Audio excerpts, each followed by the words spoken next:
जब आप में मन की चंचलता, शरीर की चंचलता को स्थिर करने की क्षमता होगी, दृढ़ संकल्पवान होंगे, तो ही प्राण आपका स्थिर होगा, तब प्राणायाम होगा। आसन स्थिर होगा तो प्राणायाम होगा। हिल डुल के उछल कूद के प्राणायाम नहीं होता है। हाँ, इसकी नियम है। जैसे कि आपको मैं बताऊं, किसी ने आपको सिखाया कि कुंभक अनुलोम विलोम करें, तो आपने भीतर सांस भर के रोकने का नाम है कुंभक, भीतर सांस जो लेते हैं उसका नाम है पूरक, श्वास को बाहर निकालते हैं उसका नाम है रेचक। ये 3 प्रकार के ही होते हैं प्राणायाम। अब इसकी विभिन्न तो हजारों भेद हैं। हाँ, तो सुनिए, ध्यान देके देखिए। आपने श्वास भीतर लेते समय तो ऐसे करके ले लिया,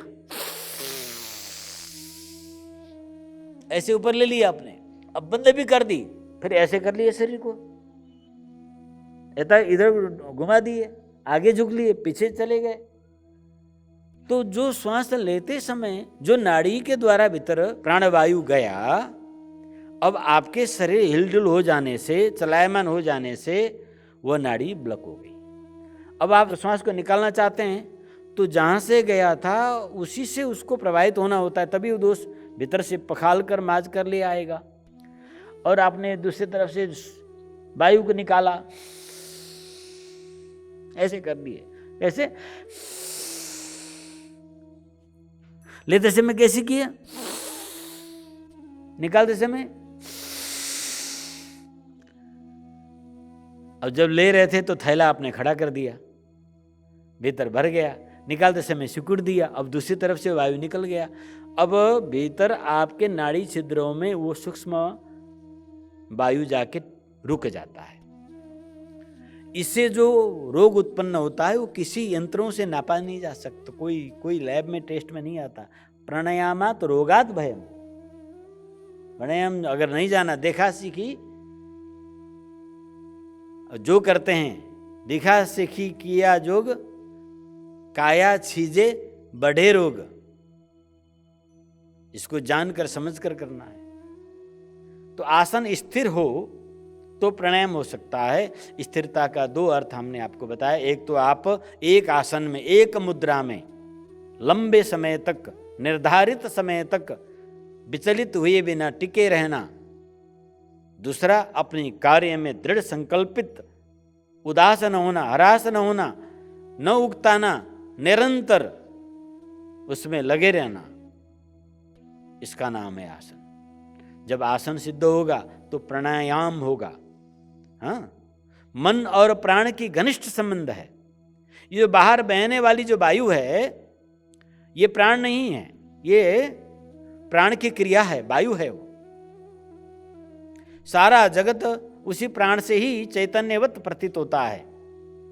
यह प्राण चैतन्य शक्ति है, उस चैतन्य की प्रवाह है। तो प्राण और मन की बड़ा घनिष्ठ संबंध है। जहां जहां मन विचरण करता है वहीं वहीं प्राण भी पहुंचता है, और जहां जहां प्राण पहुंचता है वहीं वहीं मन भी पहुंचता है। ये हमारे हिमालय योगियों ने इस सिद्धांत को जाना, समझा, परखा।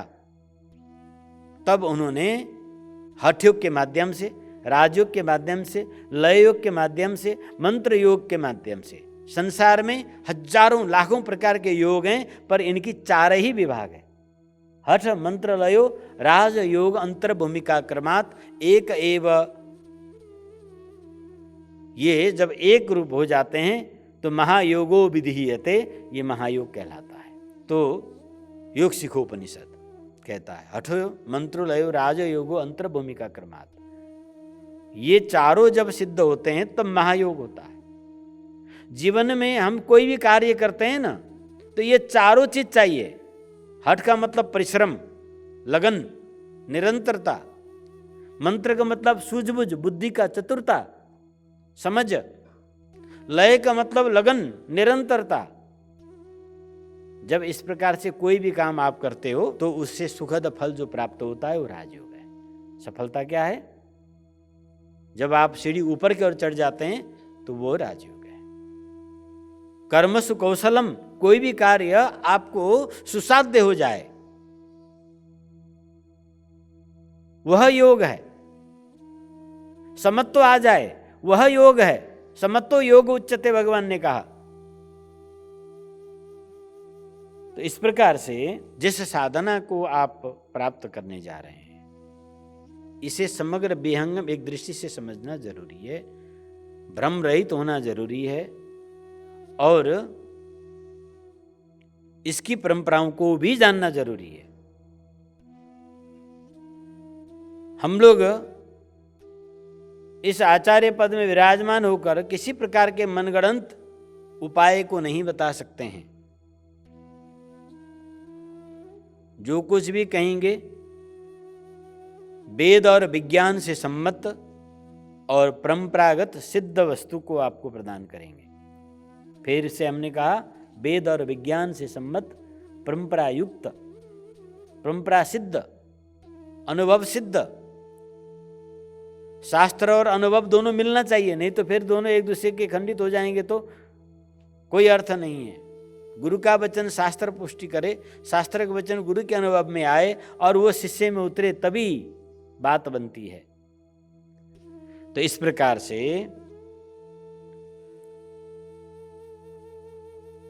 भगवान रामानंदाचार्य जी ने कहा शिष्यों से कि वर्तमान के युग में यम, नियम, आसन, प्राणायाम, प्रत्याहार, ये बहिरंग 5 क्रियाएं हैं, इसको करने में लोग असमर्थ हैं। जब 5 बहिरंग क्रियाएं सिद्ध होगा तब अंतरंग धारणा सिद्ध होगी।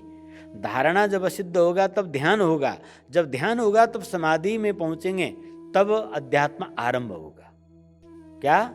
जब आप का धारणा परिपक्व होगी तो ध्यान होगा, तब आप समाधि में पहुंचेंगे, तो आपकी अध्यात्म की पहली सीढ़ी आरंभ होती है। समाधि से लेकर समाधि तक यही अध्यात्म है,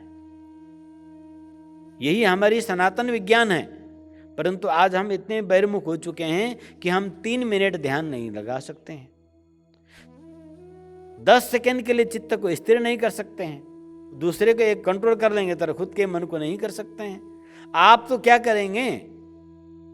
भगवान के सानिध्य में रह रहे महामना श्री अर्जुन जी कहते हैं कि हे केशव, आप कहो तो मैं पूरे पृथ्वी के एक कंदुक बनाकर उछाल लूं, आप कहो तो मैं ये 49 वायु को रोक लूं, आप कहो तो मैं मदमत्त हाथी को सूंड पकड़ कर उसको पछाड़ लूं, दबोच लूं, परंतु ये मन तो बड़ा ही बलवान है, चंचल ही मन कृष्ण। आहा, अर्जुन वहां पर निरस्त हो जाते हैं। तो भगवान ने बहुत सरलता पूर्वक कहा, ये वही विद्या है। उस अति शक्तिशाली मन को किस प्रकार से बस में किया जाता है, भगवान ने बड़ा सरल उपाय बताया। देखो, हाथी बहुत शक्तिशाली होती है पर एक अंकुश के बस में हो जाता है। उसी प्रकार से तुम चिंता मत करो, मन के समान बलवान दुनिया में कुछ भी नहीं है, क्योंकि मन के साथ प्राण है। वैसे मन जड़ है, ये चेतन नहीं है, पर मन के साथ प्राण है, इसीलिए मन सर्वशक्तिशाली है भौतिक जगत में। पर उसको बस में करने के लिए एक अंकुश पर्याप्त है। ये जो साधना है वो अंकुश का काम करता है। तो इस प्रकार से योगश्चित्त वृत्ति निरोध के अवस्था में पहुंचने के लिए आपको ये 8 अंग पालन करना होगा, तब आप दुख निवृत्ति कर पाएंगे अपना, तब आपका अविद्याजन्य समस्त क्लेश नष्ट होगा। सदा सदा के लिए आप परिपूर्ण हो जाएंगे, सुखी हो जाएंगे। एक बार इस पद्धति से आपका दुख निवृत्ति हो जाए, वो दुख लौट के नहीं आता है, उसी को परमार्थ कहते हैं। दूसरा है ज्ञान की पद्धति। ज्ञान की पद्धति में सम, दम और विरति, ये 3 चीज मुख्य हैं। समदम कहते हैं मन को नियंत्रण करना, इंद्रियों को मन के द्वारा नियंत्रण करना। दम यानी इंद्रियों को, सम यानी मन को। मन और इंद्रिय, बाहरी इंद्रिय और भीतरी मन, यानी दोनों इंद्रियों को जब आप भस्म करेंगे, और विरति यानी त्याग, क्षमा, दया आपके अंदर चाहिए। ये 3 गुण आप में जब सिद्ध होगा तब विवेक उत्पन्न होगा, और विवेक के द्वारा सत असत वस्तु को आप निरक्षर विवेक द्वारा निर्णय कर पाएंगे। तब आपको आत्मा और परमात्मा, दुख और सुख, अविद्या और विद्या समझ में आएगा, तब आप दुख मुक्त होंगे। पर ये भी उतना ही कठिन है और कठिन है। और निर्मल मन, आसुरी प्रवृत्ति, भोजन अशुद्ध, संगत अशुद्ध, शिक्षा अशुद्ध, सारा चीज चारों ओर से इतना प्रकार से भर गया है जिसके चलते हमारा मन तमोगुणमय होगा। ये प्रकृति में 3 गुण होते हैं, हाँ, तमोगुण, रजोगुण, सतोगुण। दुख क्या है, बुद्धि क्या है, मन क्या है, प्राण क्या है, चित्त क्या है, अहंकार क्या है, इसको जानना जरूरी है। और ये हमारे अंदर में है। आज बड़े बड़े वैज्ञानिक, मनोवैज्ञानिक लोग हैं, पर वो मन को नहीं जानते हैं। साइकोलॉजिस्ट भी हैं, साइकियाट्रिस्ट भी हैं, तो भी मन के बारे में कुछ नहीं जानते हैं। जितने खोज हमारे सनातन दर्शन ने किया है मन के बारे में, और भगवान ने कहा सीधा एक ही शब्द में, मन एव मनुष्याणाम कारणम बंध मोक्षयो हो। ये अर्जुन, ये मन ही है दुख का कारण, मन ही है सुख के कारण। और मन को जिसने जाना, मन को जिसने चलाना सीखा, वो हाथी से पूरा अपना सारा सुविधा सुख का काम वही करा सकता है, जिसके पास महावत की ज्ञान और अंकुश हो। तो मन ही सब कुछ है, इसीलिए हम मनुष्य कहलाते हैं। एक अर्थ में मनु के संतान होने से मनुष्य कहलाने का भी कहा जाता है, पर ये उतनी सटीक नहीं बैठती जितने मन के द्वारा जीने वाला होने के कारण हम मनुष्य हैं। मन संकल्प और विकल्प से युक्त रहता है। मन जड़ है, परंतु मन ही उभय इंद्रिय है। ये हमारी 10 इंद्रियों को मन ही संचालन करता है। इसको एक रथ में उपमा देते हुए हमारे शास्त्रकारों ने कहा, शरीर एक रथ है, ये शरीर में 5 ज्ञान इंद्रिय, 5 कर्म इंद्रिय है।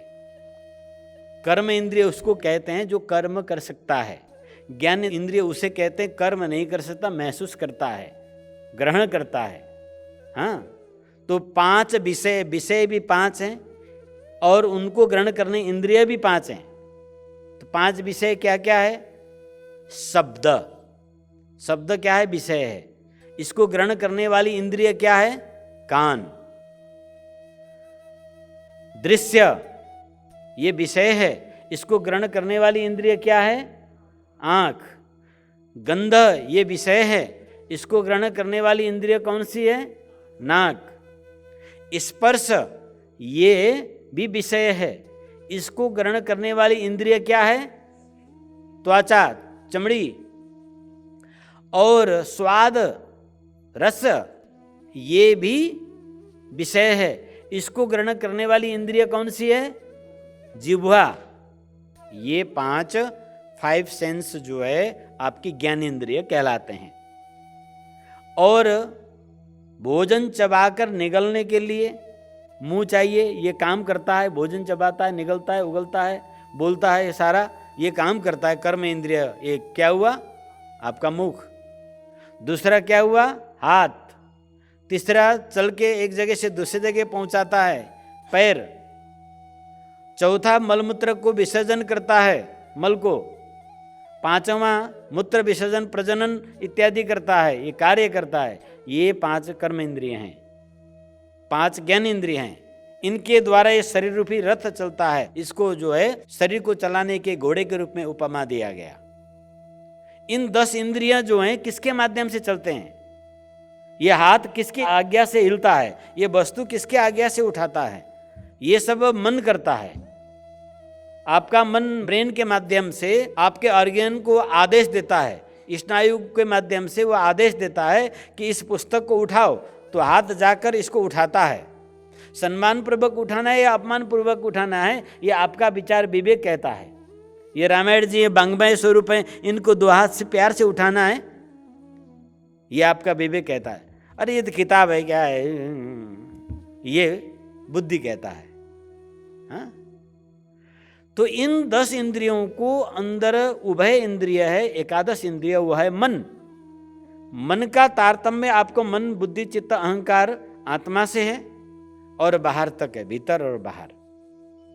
वह मन दौड़ के चित्त से आंखों में आकर दृश्य को भीतर पहुंचाता है, कान में आकर शब्दों को भीतर पहुंचाता है, नाक में आकर गंध को पहुंचाता है, जिह्वा में आके स्वाद को पहुंचाता है, और फिर उसी भीतर पहुंचाने से भीतर चित्त से जो आदेश मिलती है उसको आकर मुंह से वाणी बोलता है, हाथ से कर्म करता है, पैरों से गंतव्य में जाता है, और मलमूत्र इंद्रियों से मलमूत्र विसर्जन करना और प्रजनन का कार्य करता है।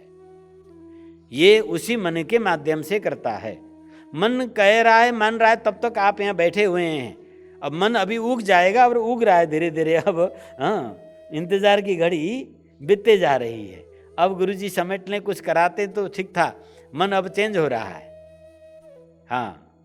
अब मन मानेगा अभी हम गीत यहाँ फिल्म भोजन अभी लगाएंगे तो दिन निकल जाएगा, मन को जो है खुराक मिल जाएगी। मन कहेगा अरे चलो सदा तो जाते ही रहते हैं, थोड़ी देर में आ जाएंगे। फोन में भी आ जाएगा तो कुछ न कुछ, अरे जाम लगा है, कुछ है, ये है, वो है, मैं एक जगह बिजी हो गया हूँ, 10 झूठ बोल देंगे हम। अब मन नहीं मानेगा तो फिर आप दुनिया उसके सामने चरण में रख दो तो भी नहीं टिकने वाला है। इसीलिए भगवान ने कहा मन एवं मनुष्याणाम कारणम बंध मोक्षयो। यो मन कब मोक्ष देने वाला होता है और कब बंध का कारण होता है, इसको संक्षेप में, हालांकि ये लगातार आप 7 दिन तक 5 घंटा डेली आप समय देंगे हमें तो मन का एक चरण में समझा पाऊंगा। मैं सिर्फ मूल बात को बता रहा हूं कि मन जब तमगुण से युक्त होता है, रजोगुण से युक्त होता है, सतगुण से युक्त होता है तो भिन्न भिन्न कार्य को दर्शाता है। उसी कार्य के अनुसार हमारे अंदर संस्कार बनते हैं। ये 5 ज्ञान इंद्रियों से एक साथ में हम निरंतर अपने अंदर में संस्कार इकट्ठा करते हैं। चित्त नाम के एक ऐसा विचित्र सूक्ष्म शरीर, सूक्ष्म देह में एक ऐसा क्षेत्र है जहाँ आत्मा का प्रतिबिंब पड़ता है, और वो चित्त मरकरी जैसा है कि उस प्रकृति को, गुणों को अपने और तुरंत खींच लेता है।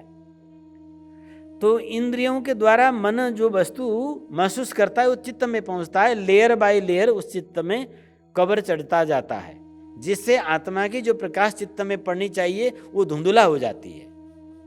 और उस चित्त में जैसी प्रकाश आत्मा की पड़ता है उसी की संदेश मन लेकर इंद्रियों में आता है और व्यक्ति की प्रवृत्ति उसी प्रकार से होता है। इसको जानने के लिए गीता के 16 और 17 अध्याय में भगवान ने आसुरी दैवी संपदा का बड़ा ही सुंदर व्याख्या किया है। तो देखिए मन क्या है, कहाँ रहता है। इंद्रिय तो आपने देख लिया, हाथ पैर नाक मुख आदि ये सब जो अभी हमने 10 शरीर के इंद्रिय बताए थे ये तो आपने देख लिया, जानते हैं आप सब। परंतु मन कहाँ है? किसी डॉक्टर ने, किसी वैज्ञानिक ने आज तक मन का आकार प्रकार कुछ पता लगाया है क्या? इस सृष्टि में पदार्थ 2 प्रकार के होते हैं, एक अद्रव्य और एक द्रव्य। पदार्थ द्रव्य और अद्रव्य 2 प्रकार के होते हैं। जो पदार्थ द्रव्य के रूप में है वो आपको दिखाई देता है, सामने आप प्रत्यक्ष से उसको उठा सकते हैं, देख सकते हैं, उसका आकार प्रकार सब होता है। जो अद्रव्य है वो होते हुए भी नहीं दिखाई देगा, जैसे मन, वायु, चित्त, अहंकार, ये सब होते हुए भी अद्रव्य पदार्थ है, इसीलिए नहीं दिखाई देता है। पर सारा काम कौन करता है? ये अद्रव्य पदार्थ करता है। हाँ, ये है वेदांत का विषय, थोड़ा जटिल होगा। यहाँ वेदांत हल अब तैयार होगा, फिर आप लोग दोबारा बुलाएंगे हमें, तो विधिवत वेदांत के विषय में चर्चा की जाएगी, तब आनंद आएगा जब आप नियमित विद्यार्थी बनेंगे। हाँ, तो द्रव्य और अद्रव्य के कारण से वह वस्तु दिखाई देता है, द्रव्य अद्रव्य महसूस की जा सकती है, उसके द्वारा सारा गति हो जाता है। मन होते हुए भी कोई देख नहीं सकता, छू नहीं सकता, पकड़ नहीं सकता, बंद नहीं कर सकता है, क्योंकि वह द्रव्य नहीं है, अद्रव्य है। तो फिर उसी का ही खेल है सब कुछ। भौतिक विज्ञान इसको कभी नहीं जान सकता है। इसको किसी प्रकार के कोई यंत्र के द्वारा मन को आकार प्रकार बताने का, पकड़ने का, उसको बंद करके रखने का ऐसा कोई सिलेंडर भी नहीं बना सकता है। वायु को बंद करने के लिए तो सिलेंडर है, पर मन को बंद करने के लिए कोई ऐसा सिलेंडर बना भी नहीं सकता है कभी। परंतु हमारे पूर्वीय दर्शन जो योग पद्धति है, ये आपको ये कला क्षण भर में सिखा देती है। तो मन को जानना जरूरी है। संक्षेप में मन के बारे में आप इतने जानिए कि अद्रव्य पदार्थ ये जो मन है, यही भीतर और बाहर हमारे आत्मा और विषय अविद्या विद्या के बीच के तारतम्य में लाता है। मन की विकसित अवस्था बुद्धि की विकसित अवस्था, चित्त भूमिका उसका है, अहंकार, ये मन बुद्धि चित्त अहंकार एक ही तत्व का अलग अलग नाम भेद से जाना जाता है, मूलतः तत्व एक है, ऐसा भी वेदांती लोग कहते हैं। कुछ मीमांसक इसको भिन्नता भी रखते हैं। उस प्रपंच में हम नहीं जाएंगे। तो मन से हमारा सारा जीवन चलता है। तो मन शरीर में कहाँ रहता है महाराज?